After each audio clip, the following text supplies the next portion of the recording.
कभी सोचा है कि एक ऐसी पॉलिसी जो शांति के लिए बनाई गई हो, वही अनजाने में एक बहुत बड़े साम्राज्य की नींव रख दे? जी हाँ, ये कहानी कुछ ऐसी ही है, विरोधाभासों से भरी हुई, जहाँ तटस्थ रहने की कोशिश ने ही आगे चलकर सब कुछ बदल दिया।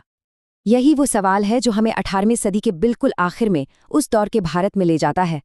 आखिर ऐसा क्या हुआ कि एक शांतिपूर्ण इरादे ने पूरे उपमहाद्वीप पर ब्रिटिश राज का मंच तैयार कर दिया? चलिए इस दिलचस्प कहानी की परतों को खोलते हैं। तो हमारी कहानी का पहला पड़ाव शुरू होता है सर जॉन शोर के दौर से। ये एक ऐसा समय था जिसे एक बहुत ही खास नीति के लिए जाना जाता है। ये हैं सर जॉन शोर। इनके ही कार्यकाल में उस अस्थिर शांति की नींव रखी गई थी।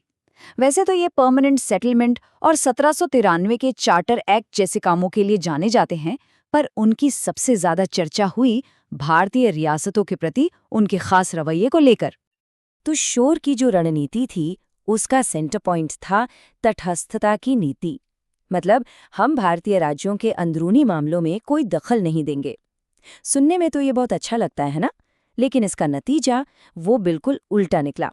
इससे हुआ ये कि भारत में एक पावर वैक्यूम यानी शक्ति का एक खालीपन पैदा हो गया, और इसी राजनीतिक उथल-पुथल ने ब्रिटिश विरोधी भावनाओं को और भी ज्यादा भड़का दिया। और इसी उथल-पुथल के माहौल में कहानी में एंट्री होती है एक नए दमदार किरदार की, एक ऐसा शख्स जो ब्रिटिश रणनीति को हमेशा हमेशा के लिए बदलने वाला था। सोचिए, उन्हें बंगाल का टाइगर कहा जाता था। ये एक नाम ही उनकी आक्रामक और जबरदस्त शख्सियत को बताने के लिए काफी है। ये वो इंसान थे जिन्हें तटस्थता में कोई यकीन नहीं था। और ये थे लॉर्ड वेलेस्ली। उन्हें भारत भेजा ही इसलिए गया था ताकि वो इस बढ़ती राजनीतिक अशांति को कंट्रोल कर सकें और ब्रिटिश साम्राज्य का विस्तार करें। तो वेलेस्ली का वो मास्टर स्ट्रोक क्या था? कमाल की बात यह है कि वो कोई जंग नहीं थी, बल्कि एक पॉलिसी थी, एक ऐसी नीति जो शायद किसी भी जंग से ज्यादा असरदार साबित हुई, और इसका नाम था सहायक संधि। अगर इसे आसान भाषा में समझें तो ये एक डील थी, एक ऐसी संधि जिसमें भारतीय शासकों को बाहरी हमलों से बचाने का वादा किया जाता था, लेकिन इसकी एक बहुत बड़ी कीमत थी, और वो कीमत थी उनकी अपनी आज़ादी। अब जरा इसकी शर्तों पर गौर कीजिए, यही तो असली खेल था। पहली शर्त, आपको एक ब्रिटिश सेना अपनी रियासत में रखनी होगी। दूसरी, उस सेना का सारा खर्चा भी आप ही उठाएंगे।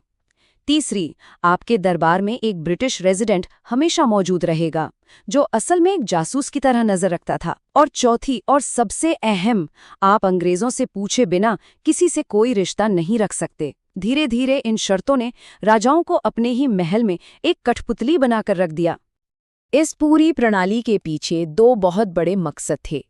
पहला, भारत में ब्रिटिश पावर को सबसे ऊपर, मतलब सर्वोपरि बनाना, और दूसरा, अपने सबसे बड़े दुश्मन यानी फ्रांस के असर को यहाँ से जड़ से खत्म करना। क्योंकि याद रखिए, उस समय यूरोप में नेपोलियन का खतरा सर पर मंडरा रहा था। चलिए अब देखते हैं कि वेलेस्ली की इस नीति का जमीनी स्तर पर असर कितना तेज और कितना नाटकीय रहा। देखिए, वेलेस्ली ने इस सिस्टम को लागू करने के लिए जरूरत पड़ने पर लड़ाइयों का भी सहारा लिया। टीपू सुल्तान की हार और मराठा शक्ति का टूटना, ये सब इसी दौर की बड़ी घटनाएं हैं। और ये लिस्ट, ये अपने आप में पूरी कहानी कहती है। देखिए कैसे एक के बाद एक राज्य इस जाल में फंसते चले गए। शुरुआत हुई 1798 में हैदराबाद के निज़ाम से, वो सबसे पहले थे, और फिर तो जैसे एक लाइन ही लग गई। कुछ ही सालों में मैसूर जैसा शक्तिशाली राज्य, अवध का अमीर नवाब, और यहाँ तक कि पेशवा, भोंसले और सिंधिया जैसे बड़े बड़े मराठा सरदार भी इसके अधीन हो गए। अच्छा, अब जरा कुछ जरूरी फैक्ट्स पर नजर डालते हैं जो एग्जाम के लिहाज से बहुत काम के हैं।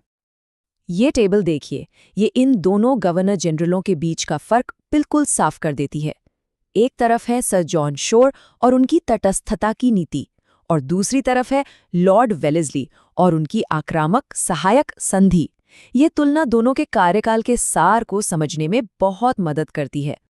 तो इस पूरी कहानी का निचोड़ क्या निकला? ये कहानी है एक बड़े बदलाव की, तटस्थता से सीधे पूर्ण प्रभुत्व तक पहुंचने की।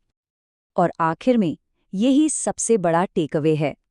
लॉर्ड वेलेस्ली की सहायक संधि ने ब्रिटिश ईस्ट इंडिया कंपनी को सिर्फ व्यापारियों के एक समूह से भारत की सबसे बड़ी शाही ताकत में बदल दिया।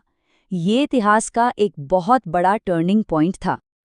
हम लॉजिक लैडर इंस्टीट्यूट की टीम है जो सभी प्रतियोगी परीक्षाओं और स्कूल परीक्षाओं के लिए गुणवत्तापूर्ण अध्ययन सामग्री प्रदान करते हैं।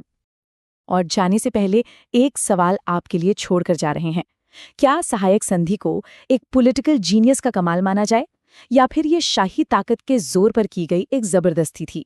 इस पर सोचिएगा जरूर। ऐसे और भी विश्लेषणों के लिए हमारे साथ जुड़े रहें। इस प्रस्तुति को लाइक और शेयर करें और चैनल को सब्सक्राइब करना न भूलें।